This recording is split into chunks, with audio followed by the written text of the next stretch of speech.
other than that, we are just... You post up version A already? Come again? You post up version A already, or? What do you mean? Into our computer. No. I do everything all at once. But all the A's are graded, so I know. Yeah, we're going to do some Stokes theorem problems. Just go through the homework, and then just finish up Divergence Theorem and start Linear Algebra. Yeah, so let's begin.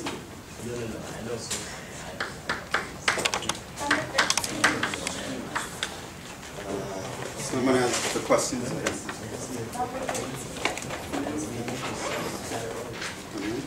Number 4. Okay, so How's the questions? we're going to do 4 and 1. How are they? Yeah, I did them. It says hint use equation 3.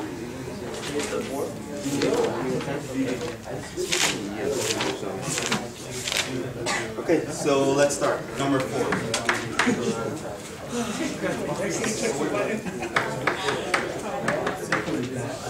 Jhevon, can we also do number 1? Wait, 0.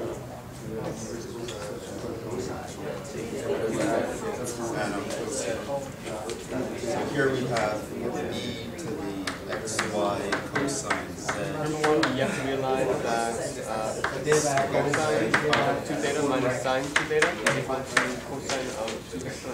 Cosine square theta minus sine square theta is equal to cosine 2 theta. If you do that, you realize that, okay, I have a cosine 2 theta as a part of the main multiplier, and my bounce is 0 to pi, half of 0. So the answer is 0. Thank you.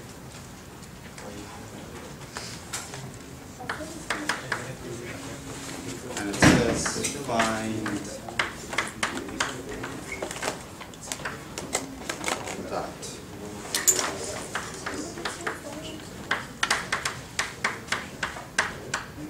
Using Stokes. No, it's mean add.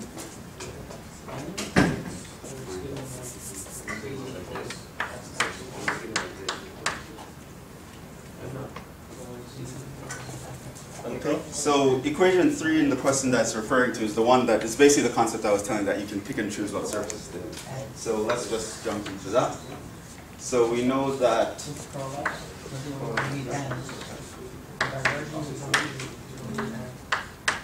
this is actually a hemisphere, right, in the positive x-axis. So you have a sphere, and you take the part that's has positive x values.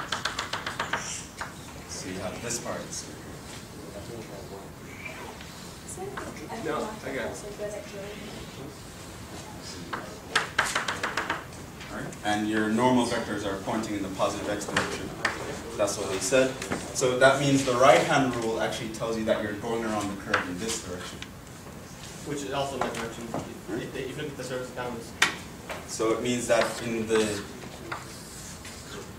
your YZ plane, you're going around like that, counterclockwise.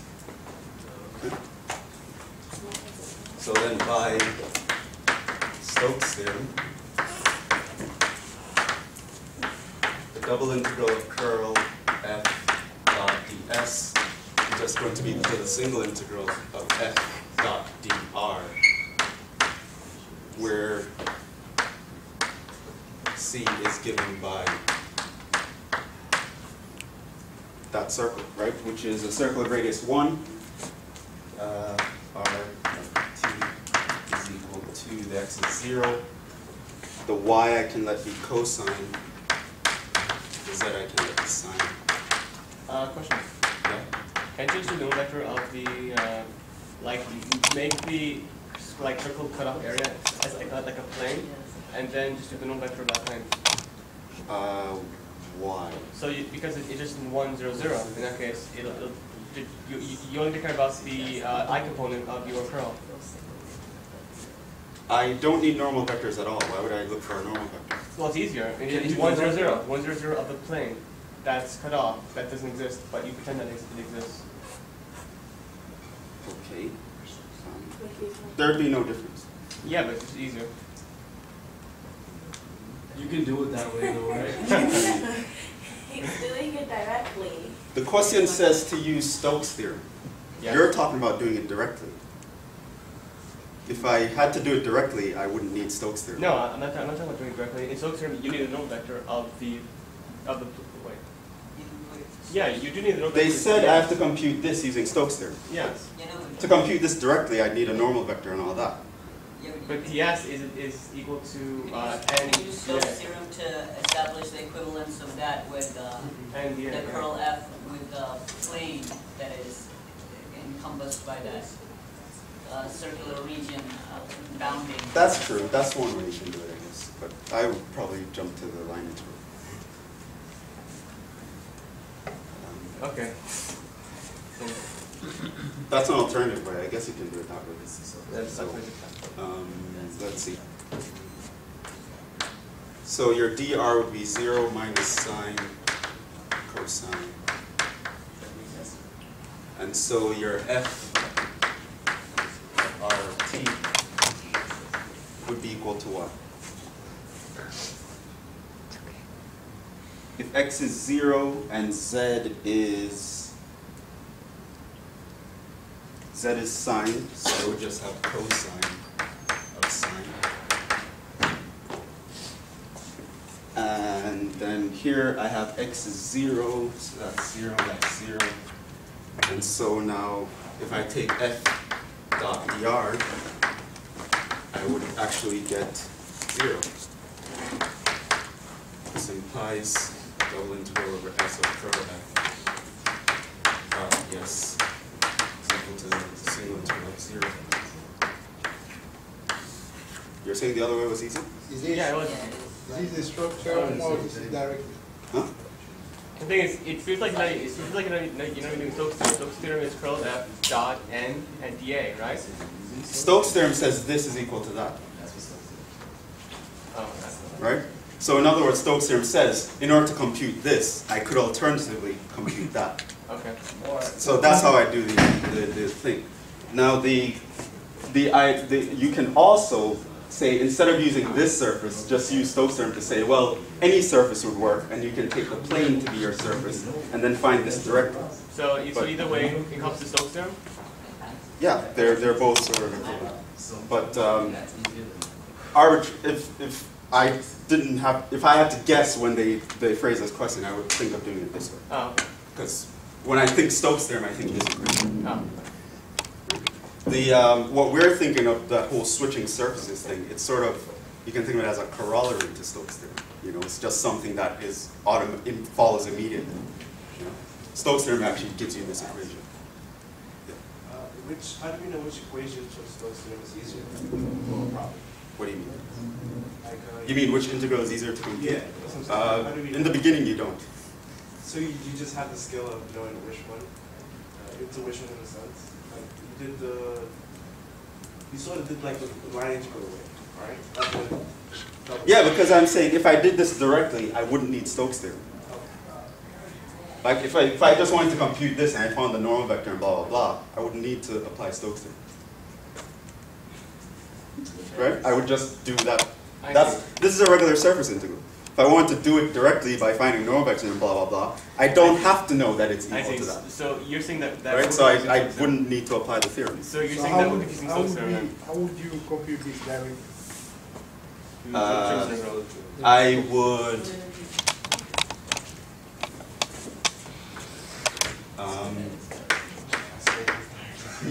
I would use a consequence of Stokes' theorem.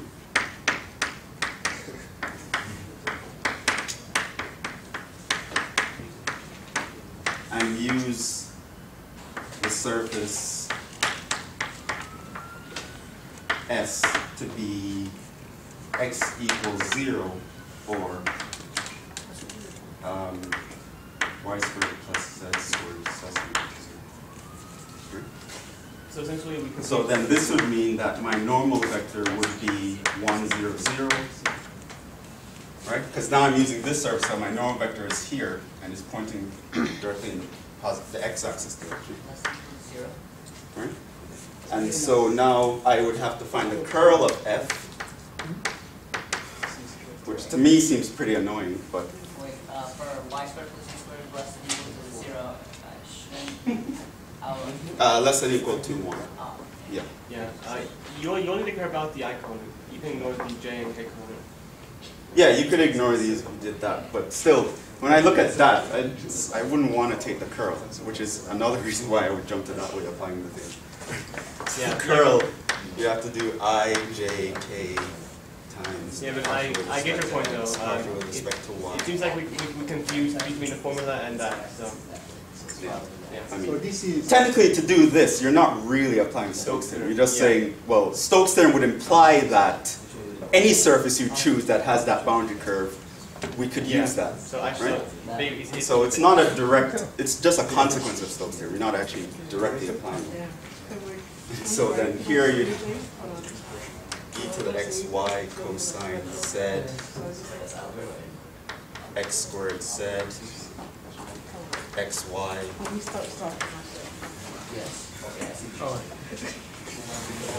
And then that would be x minus x squared, right? Yep. And this you don't really care about because you know you're going to dot product with that, they're going to die Yeah, anyway. yeah. And so then that would give you the double integral over s of x minus x squared dA. But you know that x is 0, so then this is just the double integral of 0 dA. But to me, that was still more work than this. To me, right? Because I know circles how to parameterize those, just sine and cosine, and then everyone dies right away. Right? Here I have to take the curl of this. I don't like taking cross products. I try to avoid it when I can.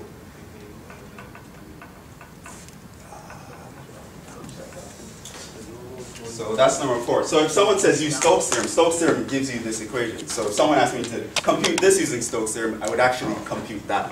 If someone says compute this using Stokes theorem, I would actually compute that. Because then that's what Stokes theorem says. You can compute the left side by doing the right side, and vice versa. They're equal. Right? So a direct application of Stokes theorem would be to do that.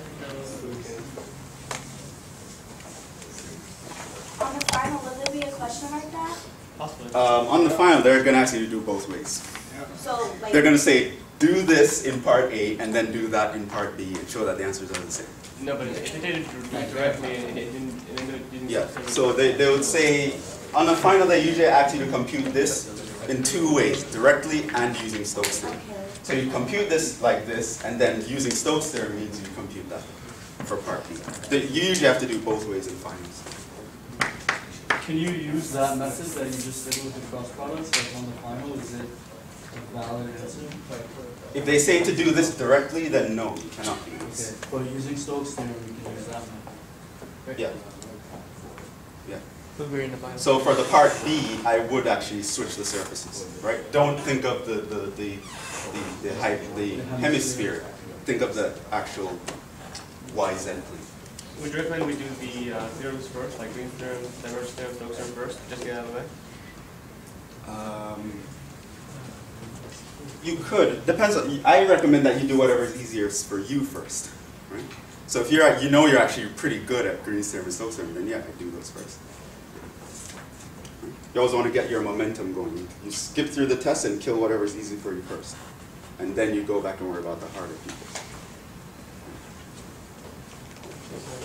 And like I said, in general, the Green's theorem and Divergence theorem problems are easier, so I would attempt those in part 2 first, and then Stokes theorem afterwards.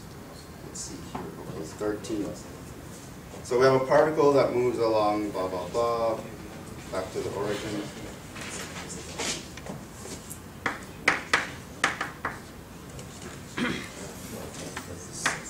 Squared.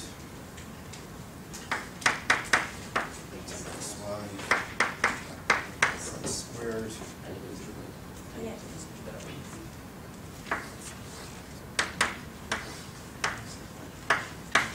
So we have a picture, we have something starting from the origin. It runs to here. Then it it goes to 1, 2, 1, which is somewhere in space. Then it goes to 0, 2, 1, which is in the x, the y, z, and it goes back to the origin. Right, so this is like a plane that's slanted coming out Yeah, of the board. Right? Half y. And so now that's our C. And the influence of force field. Find the work done. Right, so your C consists of, you know, C1, C2, C3, C4. And it says,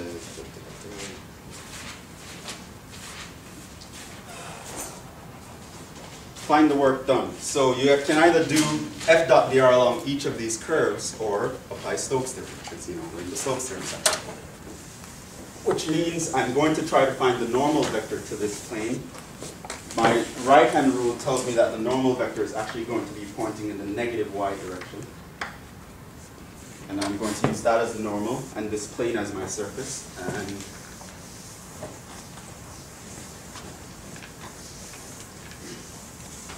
compute the work done. So the only thing we know for sure is that our y is a -1. How do we find the normal vector to that plane? Well, find two arcs, two rays, and then do cross product of them. Find the equation of two lines, and then find, no, just do distance from them. Huh? Yeah, yeah. You're just given the curves, right? Oh, we know the points. This point here is 1, 2, 1.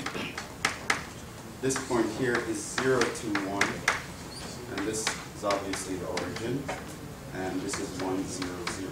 Yeah, the distance formula to get the position. So if you have those 4 points in a plane, how do you find the normal vector to the plane? Choose two lines, and then, well, you Cross product of what? this vector is a You- two lines. You gotta find U in there. Find any two vectors, right? So I could find, say, this vector, And then C4. which I already know what that vector is. That's just 1, 0, 0. And then I can find this vector, and then cross product them, right? Any two vectors, it doesn't matter. So let's say I call this vector here A, and I call this vector here B. And so I know that A is actually equal to 1, 0, 0. B is actually equal to what? Final minus initial, right? So I can even just take the same coordinate. So N would be A cross B.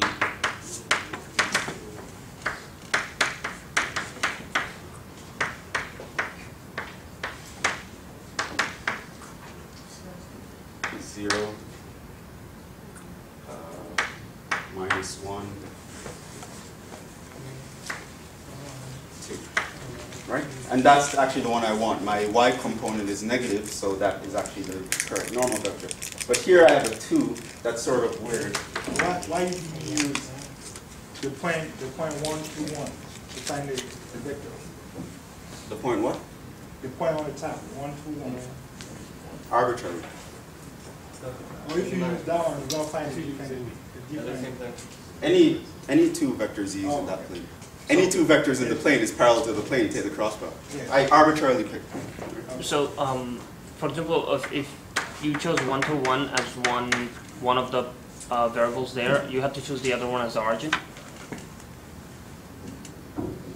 No, I can connect any two points, any two of these points with a vector. Oh, so you randomly Any choose- 2 points and do final minus initial. Doesn't matter which two. Oh. You'd get a vector in the two. Why'd you have by 2? Hmm? Why'd you have by 2? So remember that our normal vector should look like minus fx minus fy positive 1, right? Oh, okay. You have to have a 1 in the z component to know that you have the right guy. So then you don't have to worry about finding the unit normal and then find the ds as the magnitude of the normal dA. You don't have to worry about that. Just scale it so that your z component looks like the general formula says it should look like. Which if it's here, it's 2, we just divide by 2 and take that as your n.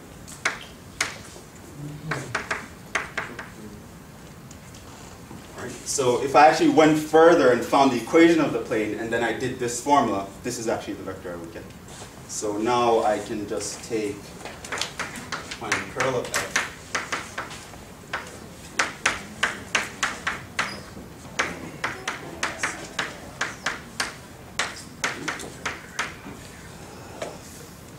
squared, 2xy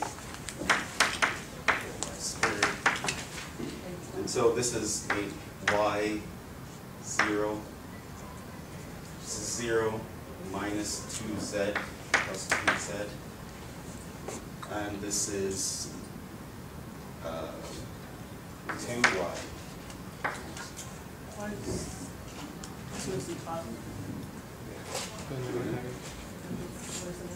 Yes, because you do this is 0 minus 2z, and then you take the negative of the middle. And so work equals the integral f dot dr. This is equal to the double integral curl f dot and a over d, where d is my region of projection here. What's this point going to be?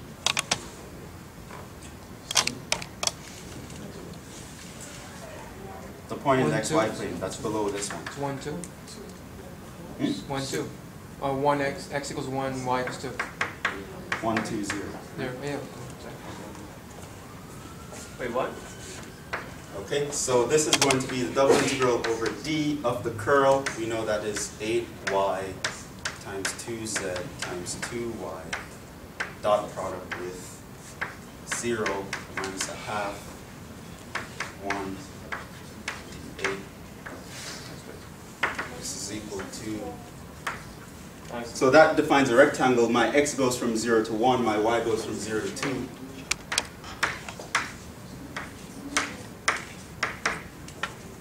And this would give me minus z plus 2. You know z is equal to 0, right? No. Z is equal to whatever that plane is. Which means we do have to find the equation.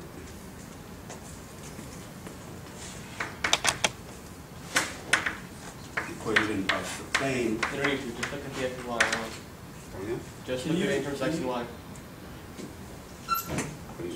Like disregard the x component and then look at how it goes from as if you look straight on the x. I think the x was pointing in towards you. Now look at it so that. I don't know. I think it's just easier to follow the formula. Okay. If I know the normal vector and the point the plane passes through, I just plug it in. Yeah, you're right. Right. So this is just 0 times x minus 0 minus 1 times y minus 0 plus 2 times z minus 0 equals 0. So that just gives me minus y plus 2z equals 0. And so my z is equal to y over 2. Right? That's the thing. And so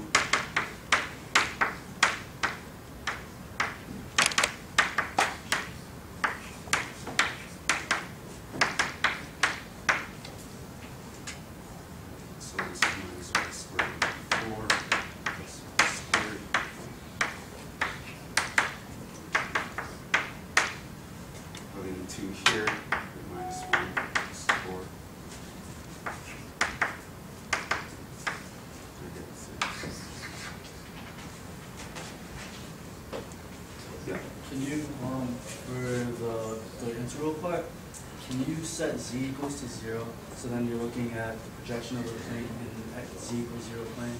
So you would set y going from 0 to the line in that plane, and then x going from 0 to 1. Can you do it that way? Come again? Look at the projection, you said? Yeah. And then do what? And then you have the double integral where you would set up y going from 0 to that line of the projection, and x is going from 0 to 1. Can you do it that way? No. That was what I did. Y goes from 0 up to this line, which is just the line y. I think you need using the known vector at the top of the projection.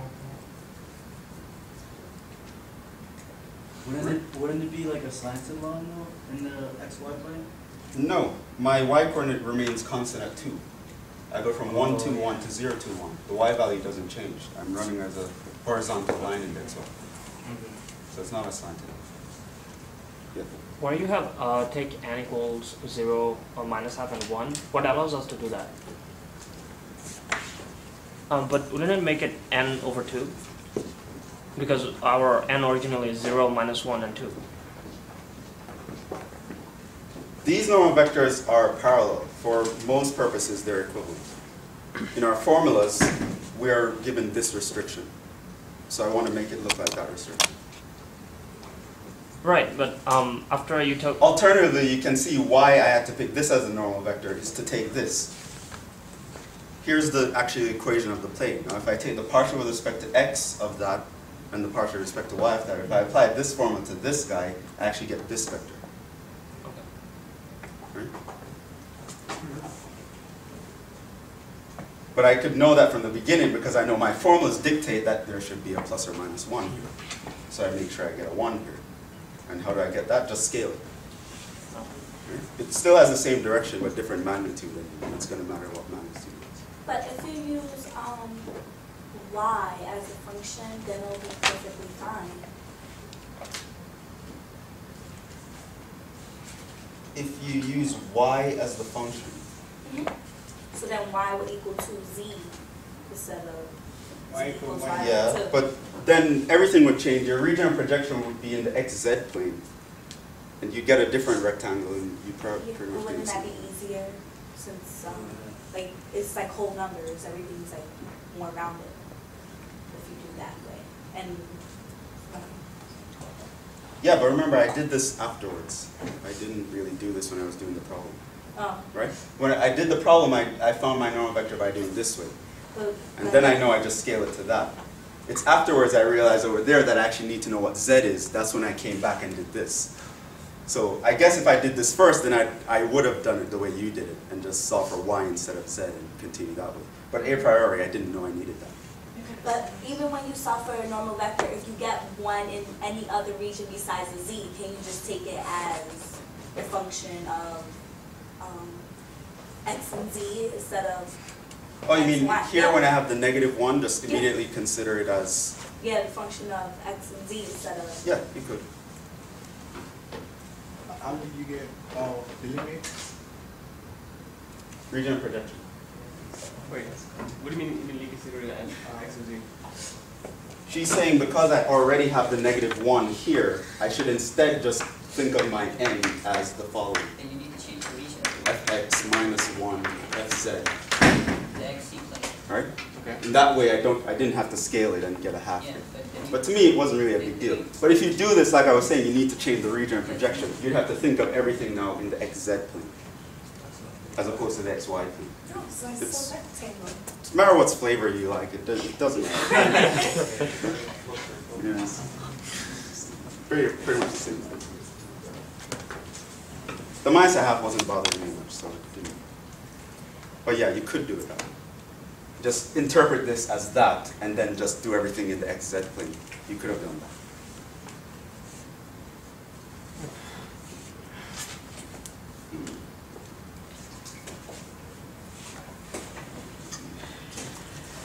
That took a lot of time. Let's at least try to finish the divergence theorem.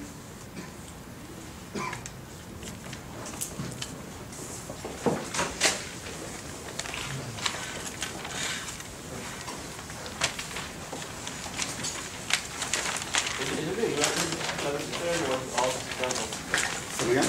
Is there anything new in this theorem, or is it all No, we know all the theory for divergence theorem already. I'm just doing examples so that you can see it applied in different situations. That's it. All right, I don't have anything else to teach you.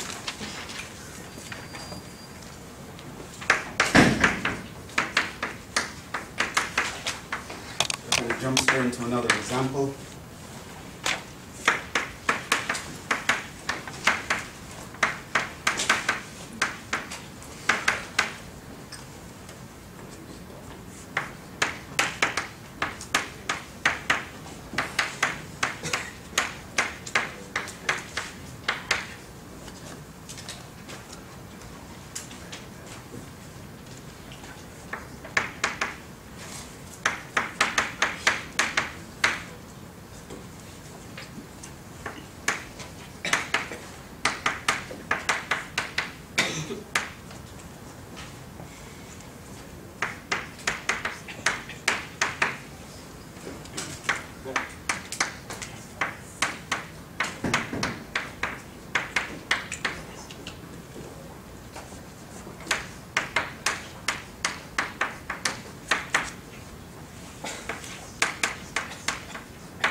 So of course when they say verify the theorem, it means they actually want you to do it in 2 different ways.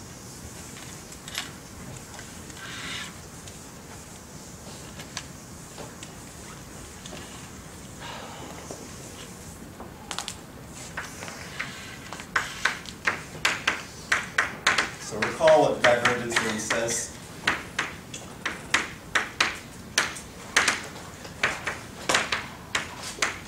It says a bunch of stuff, blah, blah, blah. And then it gives you an equation, right? What? Seriously, blah blah blah. Yeah, that's what it says, blah, blah, blah. Doesn't matter.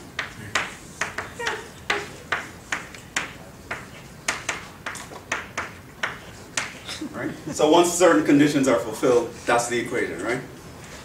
So now it means that if I compute each of these sides, I should get the same answer. So let's do it.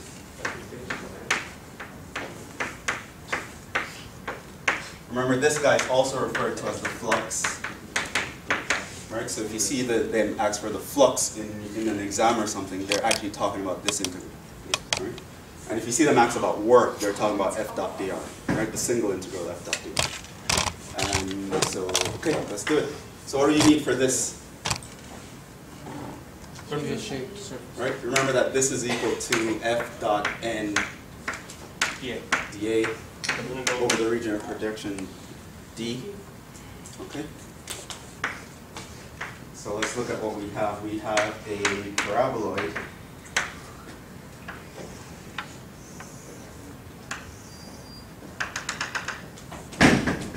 And we're assuming positive orientation because the theorem has positive orientation in it.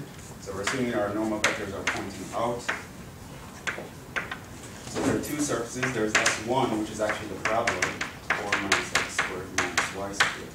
And then here there's S2, which is actually the xy plane, that equals 0.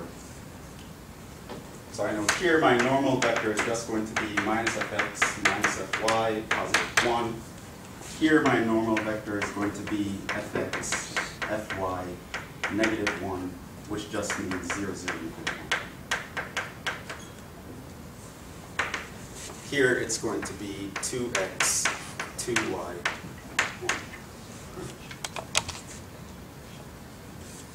Oh, are you doing it directly? Come again? Are you doing it directly? Yeah, I'm doing this integral first, and then I'm going to do the triple integral.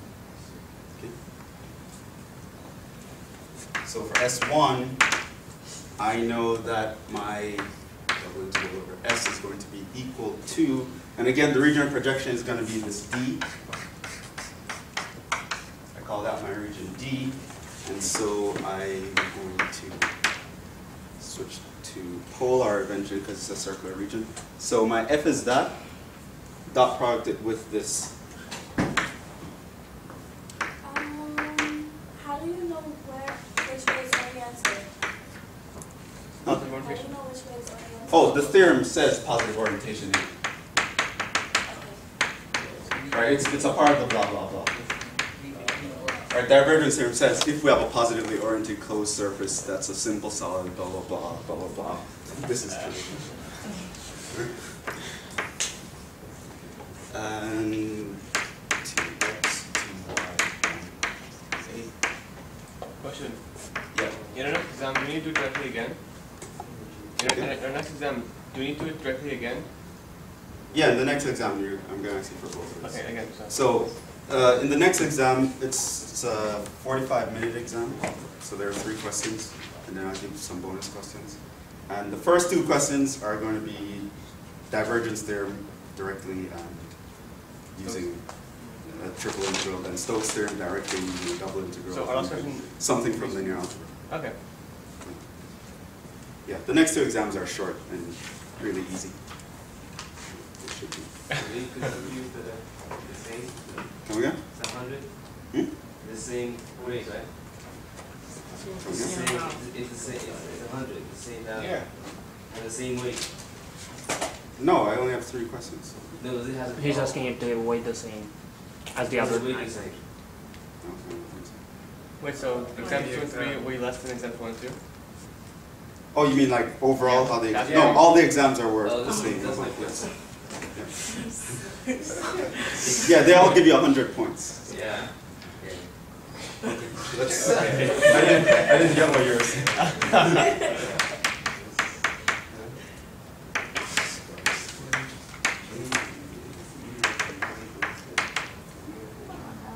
My z is actually 4 minus x squared minus y squared.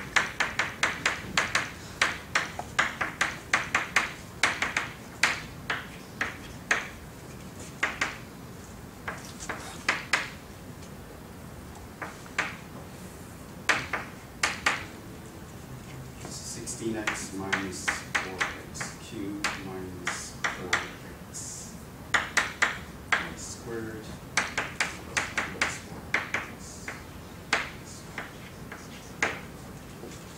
Okay. And so now I can, so that's what my integral would look like, but now I'm going to try to evaluate it. I know I have a circular region, so I'm going to try to use polar coordinates.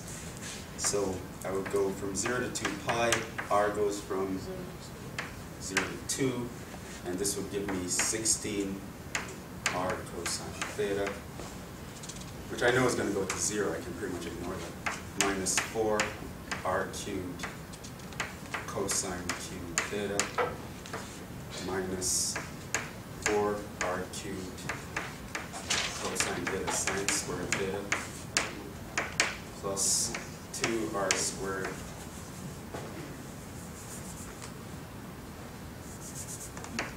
r squared sine theta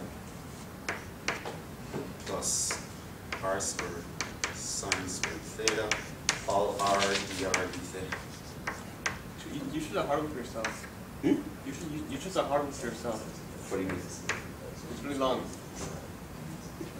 It happens.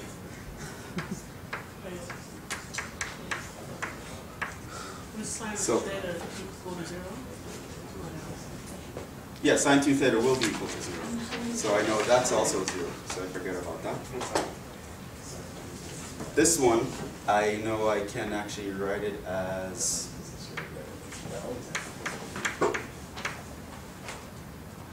well, that's afterwards. Let's just evaluate the r's and then worry about the trig functions, right? So I integrate this guy, I get what?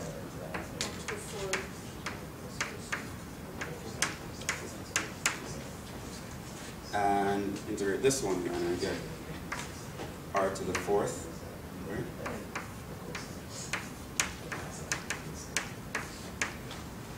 Anyone see anything yet? Plus r cubed over 3 sine squared. Oh, add an extra r. I forgot.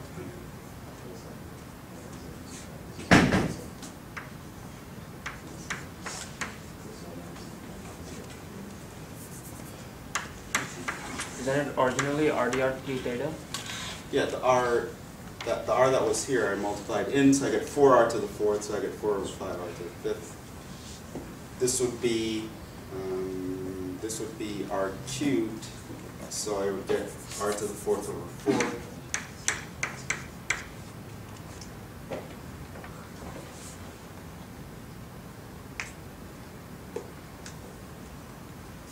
Yeah. Right? Between 0 and 2. Can you cancel the first two? You notice anything about these guys here? Can you do some wizardry with that? You can do some. Yes.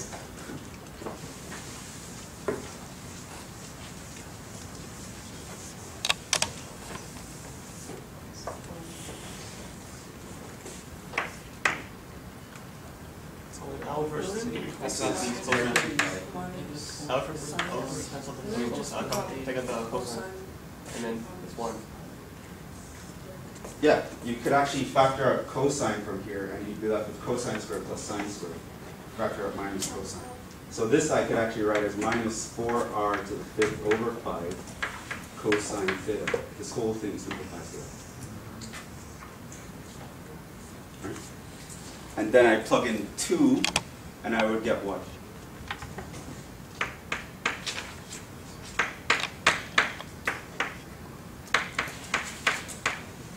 Well, you don't have to do that, right? Because it's cosine theta anyways. Oh, it's cosine theta, yeah. Yeah. That's 0. And then So I'm just pretty much left with the last guy. So that if I plug in 2 here, I would get what? 16 over 4? Yep. Right? So it's just 4 sine squared.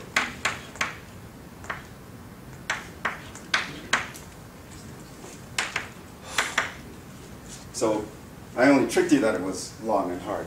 Pretty much everyone here is just, most of them go to 0 except the last guy. How do I integrate this guy? Well, do 4 on the outside, and it's yeah. 1/2 minus sine 2 theta over 2. Yeah. Well, do 1 Two. plus. Cosine. Theta. This guy goes to 0 again. And so then I just end up with 4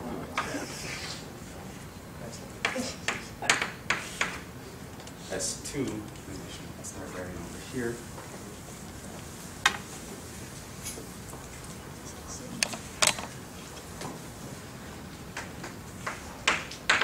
For S2, that was just z equals 0. I know my normal was 0, 0, 1.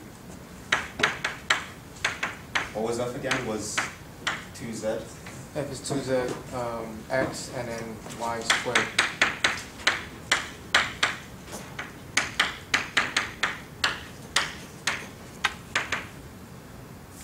So F dot n is just that, which is just minus y squared. This implies double integral over S2. It's just going to be double integral over d of minus y squared. A is just going to be the negative of 0 to pi 0 to 2 r squared sine squared theta times r here over theta.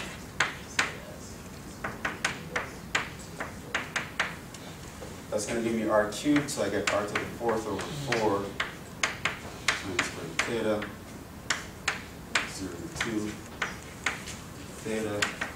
That would give me minus 0 to 2 pi of 4 sine squared theta d theta, which is pretty much the same integral I had over here.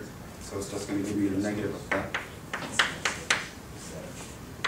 This means that the double integral over S is just equal to the double integral over S1 plus the double integral over S2, which is 4 pi minus 4 pi, which is 0.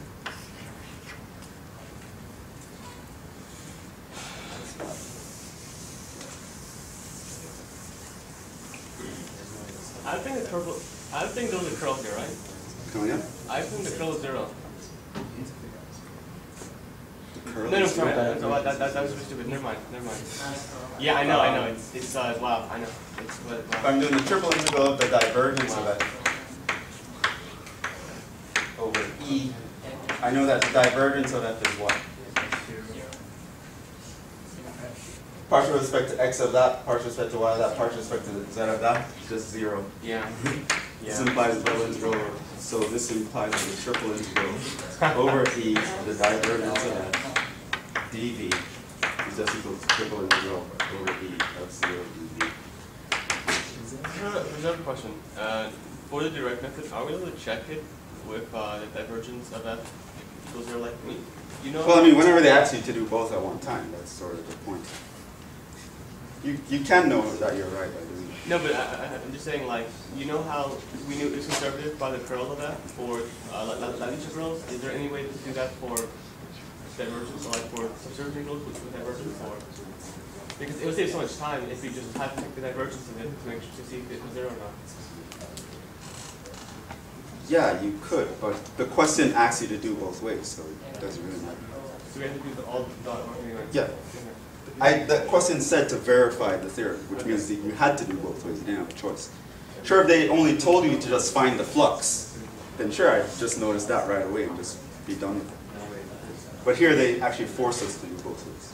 Okay, so there's no way around this, basically. Yeah. But yeah, initially these guys look messy, but you realize that when you use your trig and you start simplifying these guys, all these guys go to 0. You really only end up having to integrate this guy. And so, you know, by remembering your trig identities, all that, it's this huge monstrosity becomes that guy again. You're done. Instead of actually going through that, I mean, it wasn't that bad for S2. Could we just recognize that it was a circle on the xy plane and just do the area of a circle with pi r squared? No, because it's not a constant. It's just by looking at the figure, you can't just, I mean, No, because your integrand wasn't a constant, so you can't automatically assume it's just going to give you a multiple of the area.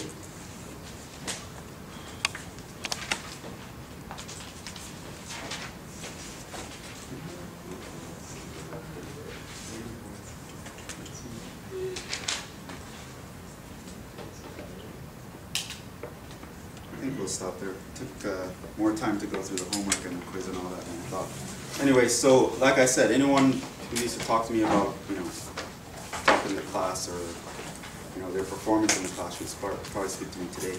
This Friday is the last day to drop.